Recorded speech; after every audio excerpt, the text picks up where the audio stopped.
Bonjour, donc je me présente Lotfi Mahi. Je vais vous faire une présentation d'un changement de plaquette sur une Kia Picanto. Donc dans un premier temps, le matériel. Vas-y. Donc le matériel, donc on a une croix pour enlever nos roues, on va les enlever. Ensuite on enlève la voiture et voilà. Ensuite on va avoir nos plaquettes de frein, la clé 14 à pipe pour pouvoir enlever l'étrier. Ensuite, on va enlever nos plaquettes. On va nettoyer avec un nettoyant à frein, les brosses à métaux. Ensuite, on attaque une fois que tout est nettoyé, on va rentrer le piston avec un serre-joint. Ensuite, on va limer avec la lime ici nos plaquettes neuves pour pas qu'elles fassent du bruit. Donc, dans un premier temps, moi, ce que je vous conseille, c'est de lever la voiture, de enlever les deux pneus avant, ce qui va vous permettre d'avoir. Il faut que tu ailles plus vite, bébé, sinon la vidéo va être trop longue. Ce qui va vous permettre de voir quand vous allez enlever les plaquettes de l'autre côté, vous gardez toujours un côté pour qu'on puisse avoir un repère. Voilà. Si vous avez un doute, il y a une pièce qui est tombée, quelque chose comme ça, et bien là il y a un repère. Voilà. En plus de faire une photo et de bien disposer les pièces que vous retirez. On part de l'autre côté, on va faire. Donc pour bien travailler, il faut deux choses, du bon matériel, être bien installé et avoir les bonnes pièces de rechange. Donc moi je les ai prises sur. Donc quand vous avez les bonnes plaquettes, notez bien les références pour avoir toujours les mêmes. Quand ça se passe bien, comme ça se passera toujours bien avec votre voiture. Donc moi j'ai noté mes références. J'ai acheté ça sur Mister Auto, où il y a Oscaro aussi. Donc feu à volonté. Dès que vous avez votre référence, après tout va facilement.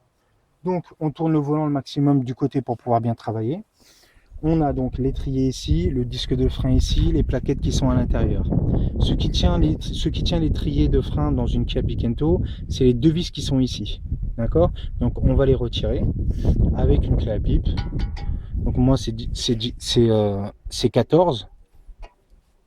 Donc vous prenez une 14. Clé à pipe c'est bien parce que vous avez de la force et vous travaillez correctement. Voilà, donc moi je suis sur du Facom.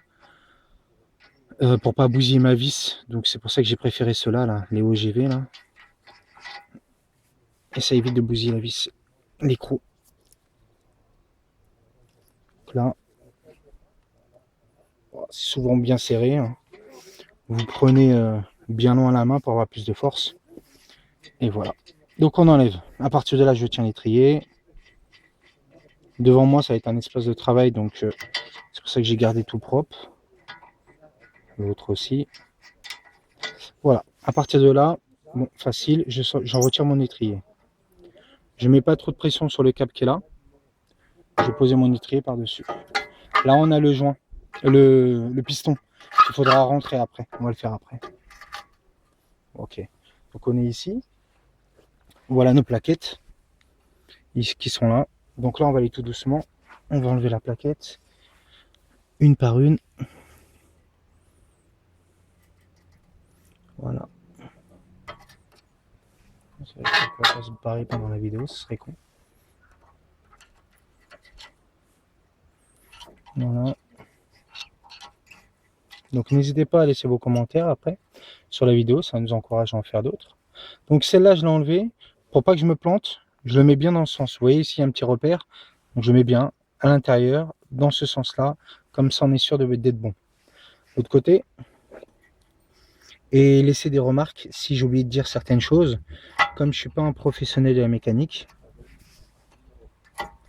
n'hésitez pas. Donc ici, c'est ma pièce du haut que je vais mettre exactement dans le même sens. Que je vais poser au sol. Et celle-là, voilà, que je vais poser dans le même sens ici. Voilà. Je retire la pièce du bas.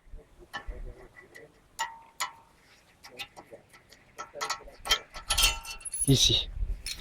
Pareil, je vais poser dans le même sens pour avoir mes repères avec mes nouvelles pièces. Donc là, je suis super bien installé. Moi, en général, ce que je faisais aussi, c'est que je prenais une photo. Comme ça, je suis carré. Ensuite, on part sur la séquence nettoyage. Donc, nettoyant un frein et brosse. Métal. Donc, très très important, faire attention aux joints. Si vous touchez le joint, vous bousillez l'étrier et là, vous êtes marron. pour beaucoup. Donc les économies que vous faites à le faire vous-même, vous perdez tout. Donc faites bien attention avec votre brosse, que ça touche pas ici.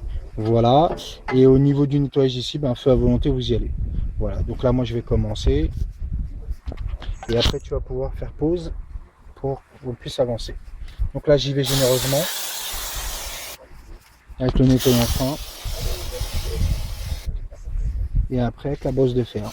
Donc déjà, je nettoie ici, parce que j'ai vu que mon disque, il s'est bien abîmé, là. Il faut pas trop d'impureté. Après, je touche pas ici. À l'intérieur du disque, je touche pas. Ensuite, je vais faire ici et après, je vais faire l'intérieur de l'étrier, l'extérieur de l'étrier. Après, je remets un coup de bombe. Après, j'ai fini. Voilà, on va faire pause pour pas que la vidéo dure trop longtemps.